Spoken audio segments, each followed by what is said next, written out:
Hello, I'm Susan Patricelli Regan, and I am your host for Connecticut Valley Views. Our program focus today is the Connecticut and the American Federation of Labor and Congress of Industrial Organizations, otherwise known as Connecticut's AFL-CIO.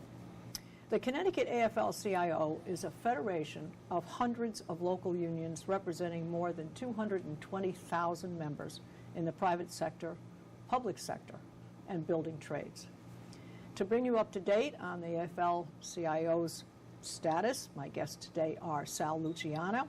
He is the current president of the Connecticut AFL-CIO. It's a pleasure to see you again, Sal. Pleasure to be here. Delighted. And my other guests are Ed Hawthorne. He is the anticipated upcoming president of the Connecticut AFL-CIO. And Shelley Davis, who is also the anticipated new executive VP of the Connecticut AFL-CIO. What a pleasure to see you two. Yes, It's great. It's very exciting, I think, transition period. So, Sal, please give our viewers, short background about the AFL-CIO, where you are, Sure. what a great job, your members have been doing, particularly during these past 2 years. Yeah, the AFL started as really a reaction to some of the child labor, the fact that children were working in coal mines, and the need for workers that would work 60 hours a week and still not be able to put food on the table. And so it started out, the American Federation of Labor started out mostly with skilled craftsmen. And then they felt the need to join with the Congress of Industrial Organization, people like A. Philip Randolph, who did such a marvelous job, and they merged. And that's why you have you see the white hand shaking the darker hand. Yes. That's to essentially, that's the emblem of the AFL-CIO, and that's the brief history. Of course, the pandemic highlighted a couple of things that was already wrong with society. What you saw was, both in terms of the impact, you saw early on most of the people who got COVID were African-American, Latinx people who were on the front line, and it really gave a different idea of what essential was. Yes. When we think of essential, we think of doctors and Yes, nurses, yes. policemen. Right. All of a sudden, they were the fast food They workers. were really the frontliners. Right. Yeah. The fast food workers, Right, the right. bus drivers, Right. people that Make the train run. exactly. And so there was that piece of it, that they were doing the frontline work mostly because they had to, in order to put food on the table. They lived paycheck to paycheck. And and also the impact of the illness, they were the majority of the heroes that were showing up, bus drivers to get the doctors and nurses and other people to work, the people who were stocking shelves. And the impact was felt mostly on women, mostly on minority women who wanted to work, but now with the schools closed, had Right. no What do child you do care. with the children? So the impact was hardest on women and hardest on African-American and Latinx women. And in the meantime, with all of this suffering that was going on, the wealthy made trillions of dollars over this period, the Jeff Bezos of the world, et cetera. Right. And so it really... Well, they can stay removed from the whole thing. They don't have to actually show up. Exactly. Exactly right. And so it made workers, I think, feel a little bit more confident. This is Striketober. There's several strikes in Connecticut. CWA just authorized the strike vote, 97%. Wow. 97% is Wow. pretty amazing. I guess. And Sunrise convalescent homes in Yes. Connecticut. But across the country, John Deere, Kellogg, workers are saying, I am not going to give my life working 40, 50 Right. hours a week Right. and then struggle to keep a roof over my head. Right. We wonder, Hartford has a median income of about $18,000. And then we wonder Is why that really the median? Yeah. 18,000. So half the median, as you know, means half the people live below that. Of So course. you've made 50% of the people in Hartford. It's more than 50, but you put so much stress on those people. These are working people. These Sure. are people working Sure. 40 hours a week. And we keep saying God didn't do this, and so the AFL's mission is to try to raise those wages to make people be able to achieve happiness. It doesn't take much. It just takes not having to worry about feeding your kids and course. keeping a roof over your head. Of course. And all the pushback has been, we'll lose jobs if we raise the minimum wage. Well, we have a couple of Nobel winners this month, Yeah. just this month, Yeah. that proves that's not the case. Okay. That immigrants don't take white people's jobs or American jobs. And so we're really excited to be able to move this forward. We're excited that we have the highest approval rating that we've had in decades, because people realize that the system is rigged and they're trying to do something about it. Yes. You know? Well, see, standing up for what you believe in is so important. If you don't and you sit back and you know you should be saying something, there's an awful lot of fear going around these days. And fear is a controlling factor. Exactly.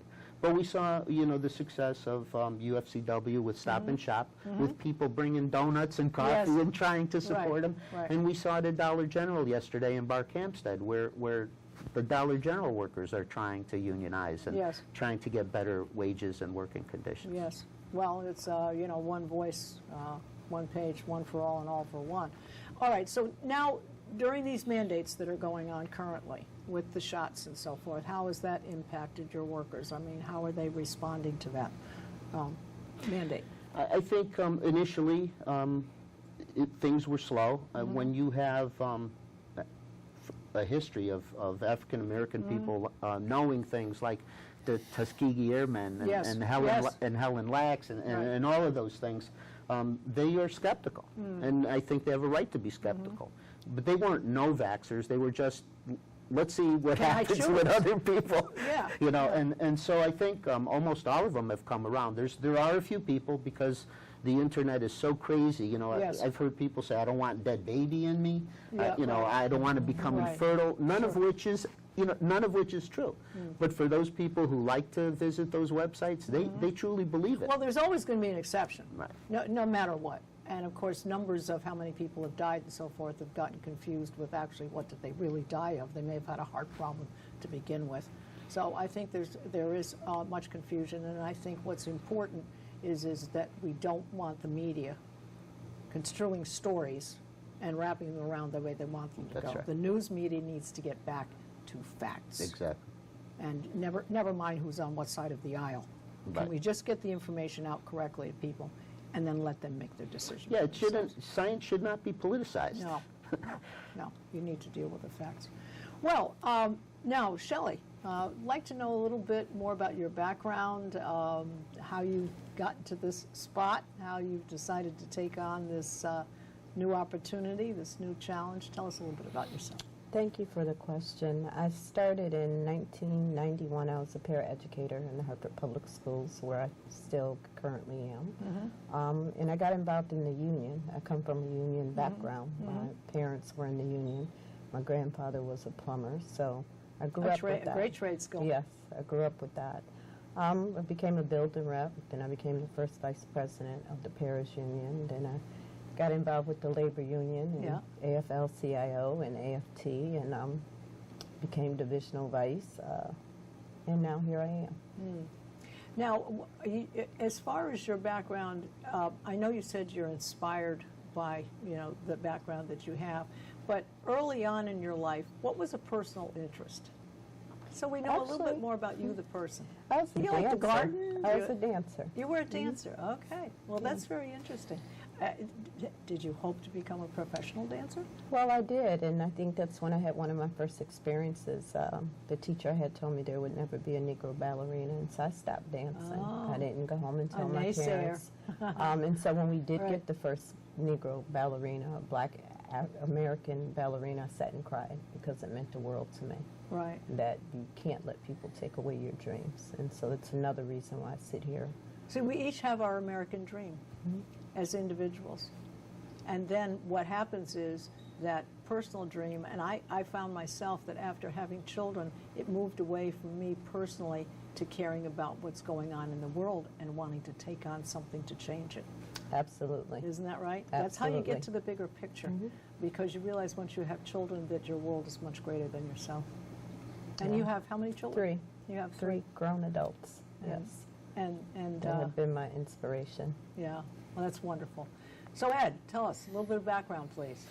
So I'm at Hawthorne. I'm currently the president of the Western Connecticut Area Labor Federation. It's essentially the old CLCs, or Central Labor Councils. Okay. There's 4 of them together. So Shelley's Eastern, I'm Western currently, so we already kind of work together in some capacity to make sure the AFL for municipal elections and community organizing is out there. But I was born and raised in Connecticut. I'm from Wolcott, still live in Wolcott with my wife and my 2 daughters who are 5 and 8. And yeah, I'm an attorney in 2 states. I'm licensed practice law in New York as well as Connecticut. It's always a great thing to have. Yeah, every 2 years the bill comes from, I've never actually practiced in New York, but every 2 years the bill comes and my wife looks at me and says, you know, you're going to pay it, right? And I go, oh, I don't know. And she goes, you want to take that test again? I go, absolutely not. She goes, pay it. So that's a good $500-600 every 2 years, but it's well worth it. The bar exam is an absolute, actually, is a monster. When I studied for the bar, I took both of them at the same time. And I think I lost 20 pounds studying for it in one summer because I just didn't move and just read. And that's kind of how I approach things. When I see something I want, I just kind of go after it. I think it has a little bit to do with my football background. I played football for 14 years. What position did you play? I was middle linebacker. Okay. I played for Holy Cross High School in Waterbury, went on to play at Marist College in Poughkeepsie, and then after that I went to law school up in Buffalo. So big Buffalo Bills fan, go Bills. You know, I often encourage women to get their law degrees because it's one way to protect themselves personally. Absolutely. Over professionally. 50% of my class was female. So. Yeah. And one lawyer I spoke to said, doesn't matter where you get your law degree, just get it. That's it. The reason I went to Buffalo was I had an off-campus apartment at Marist, and I was able to claim in-state residency. It was actually cheaper than UConn, believe it or not. I think it was $12,000 a year.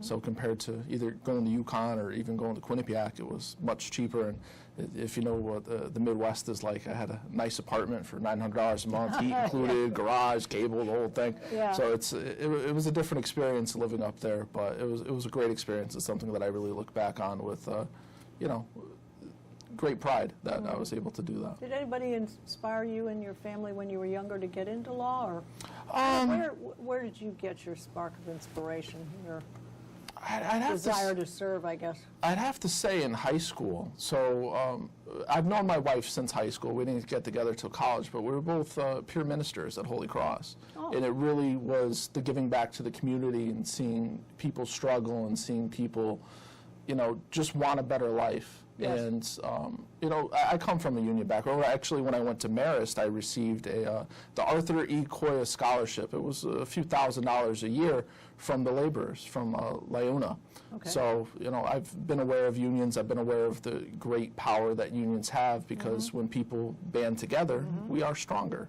We do union orientations for my local. I'm currently at the Department of Labor. I've been there for the past 10 years.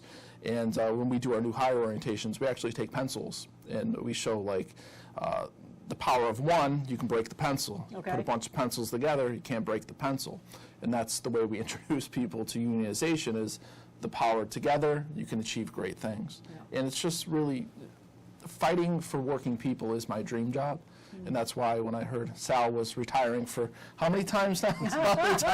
Well, when Sal was retiring again, you know, I really wanted to go after it. Yes. And, you know, it's something that I believe in, and I believe fighting for working people.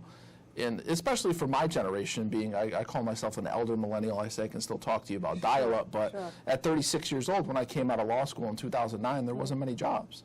So I ended up working at the courthouse for a year, and then the choices were foreclosure mediation or unemployment compensation. I've been doing unemployment compensation for the past 10 years. So we hear a lot of stories of people struggling there as well.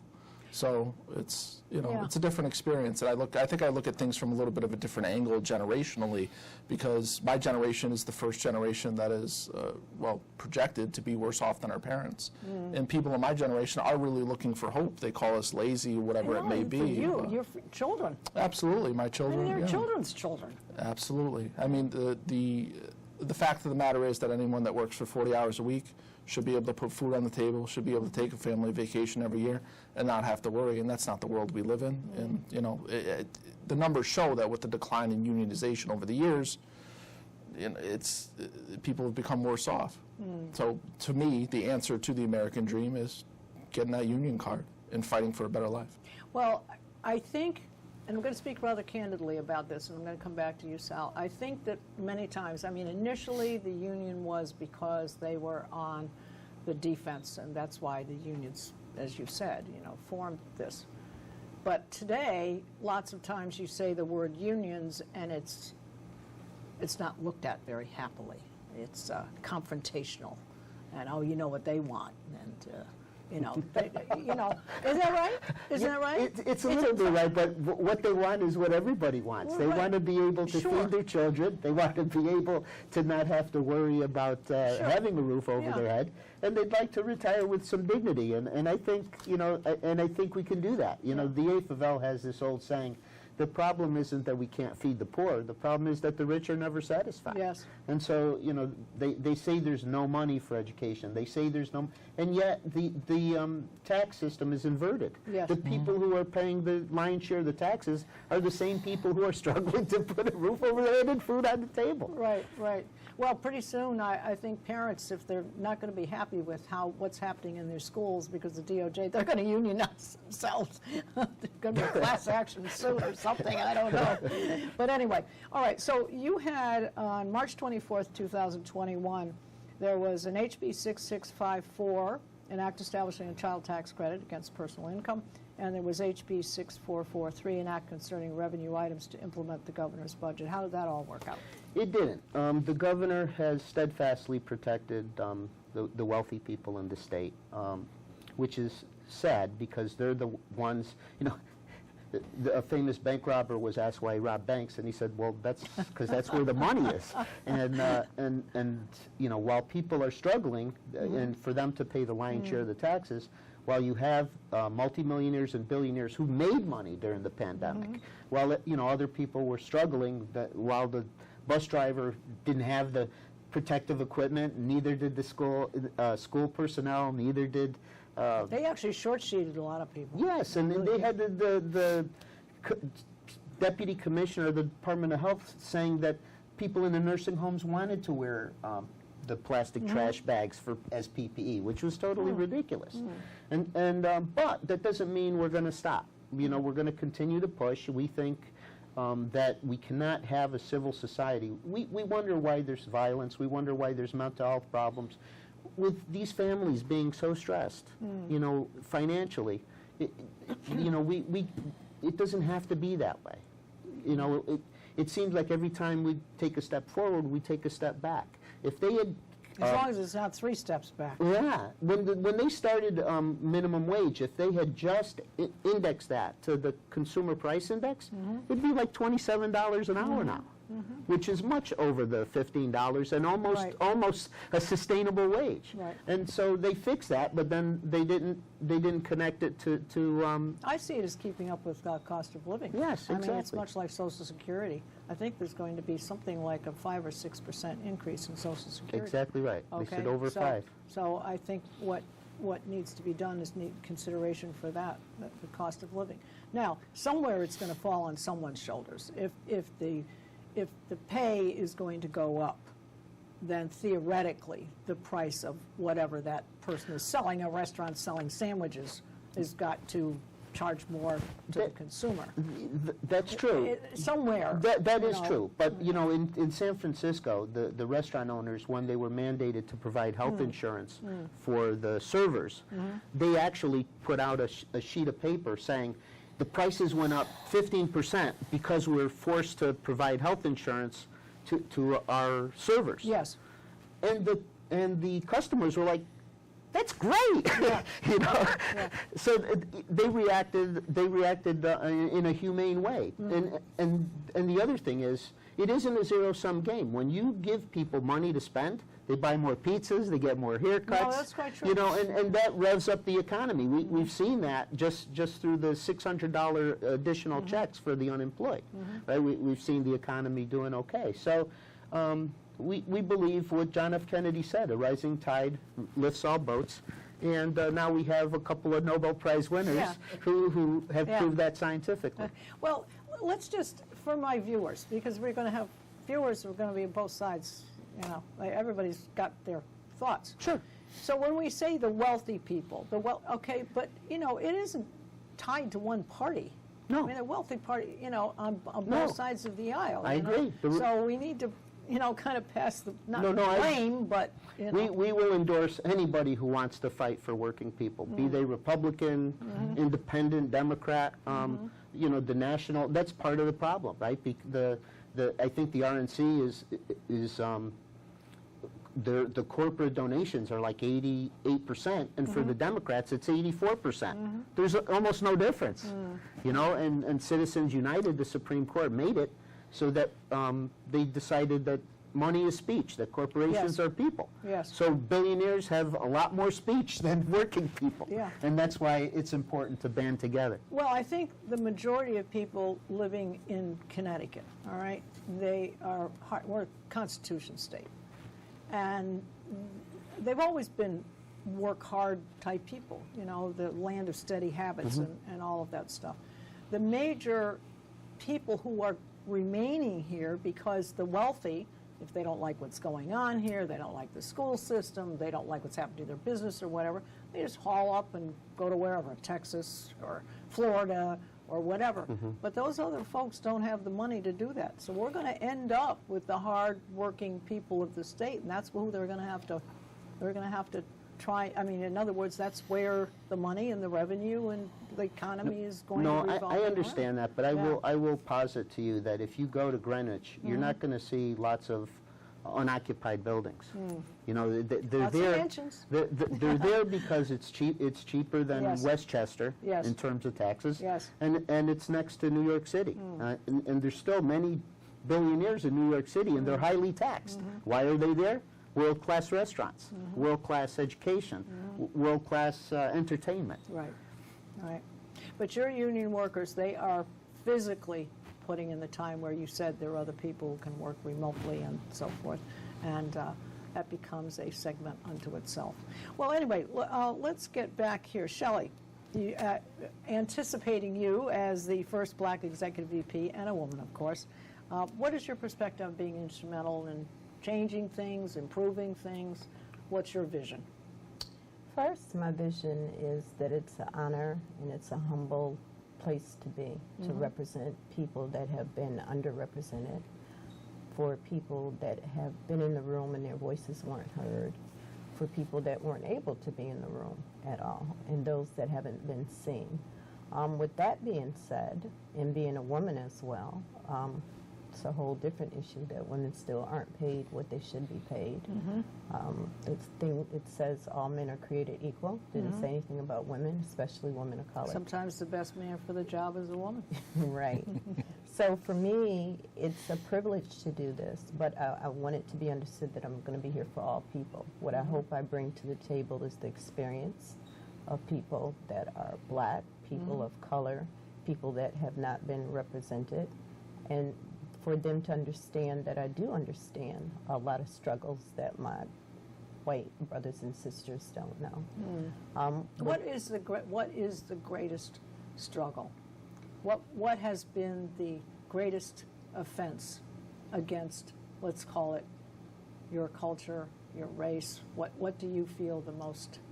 Just being black in America, being black while driving home, being black while it's dark at night, anything that happens where you're automatically assumed a suspect rather than a victim in a lot of cases. How did that, why has that, when they've done well, when they accomplish things, when they're well-spoken, when they've risen high in sports and political, why is it that they still are not taken seriously? Why? That is something that's a learned behavior. It's something that's deep woven into the system. It's a belief that people have. Not too sure where or why it still exists in 2021, but fact is it's here. And so it's going to take all of us to help each other, to listen to each other, to understand that we all want the same things, right? It shouldn't be about the color of our skin. I think that goes back to different, higher era where if you can keep us all fighting and we all divided based on whether it's color, religion, classism, then we don't win. That 1% continues to win. And I've always wondered, when you have the 99%ers, us, the working people, and the 1%ers, how does the scale end up? We're not on top for anything. And so going back to working together and just changing that culture. You need a marketing campaign that highlights the accomplishments in history of the black culture and people, and the accomplishments of what they have done, and having that be, you know, highlighted. I think if you do that, then, you know, you're going to start a different profile, and I think that's what needs to be done. All right, so Ed, going forward, your objectives and things that you hope to accomplish. So going forward, Shelley and I have actually already started this. We have this thing from the Eastern and thank you, from the Eastern and Western area labor federations. We've already started training the next generation and kind of trying to lift up underrepresented populations within the labor movement itself. We call it the Labor Leadership Academy. So we're targeting public, private sector, building trades, women, people of color, younger folks, and we're actually going to announce our first class at the convention next week.